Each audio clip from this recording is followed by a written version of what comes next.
ನಮಸ್ಕಾರ ಎಲ್ಲರಿಗೂ. ನಾನು ಗಂಗಾ BS 1966 ವ್ಲಾಗ್ ಅಂತ ಯೂಟ್ಯೂಬ್ ಚಾನಲ್ ಓಪನ್ ಮಾಡಿದ್ದೀನಿ. ನಿಮ್ಮ ಸಪೋರ್ಟು ನನಗೆ ಬೇಕಾಗಿದೆ. ನನ್ನ ವೀಕ್ಷಕರಿಗೆಲ್ಲ ನನ್ನ ನಮಸ್ಕಾರಗಳು.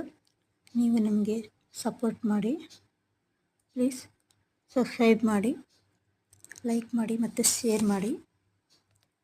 ನಾನು ಗಂಗಾ BS ಅನ್ನೋ 1966 ವ್ಲಾಗ್ನ ಓಪನ್ ಮಾಡಿದ್ದೀನಿ. ನಾವು ಬೆಳ್ಳೂರು ಕ್ರಾಸಿಂದ ಆದಿಚುಂಚನಗಿರಿಗೆ ಹೋಗಿದ್ವಿ.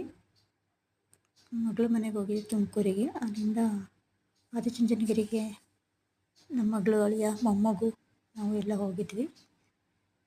ಆದಿಚುಂಚನಗಿರಿ ಸುಮಾರಾಗಿದೆ ಅಂದ್ಕೊಂಡ್ವಿ. ನೋಡೋಕ್ಕೆ ಅಲ್ಲಿ ಒಳಗಡೆ ಹೋದ್ಮೇಲೆ ಗೊತ್ತಾಯಿತು ತುಂಬ ಸುಂದರವಾಗಿದೆ. ನೀವು ಎಲ್ಲರೂ ಭೇಟಿ ಕೊಡಿ, ಒಂದ್ಸರಿ ನೋಡ್ಕೊಂಡು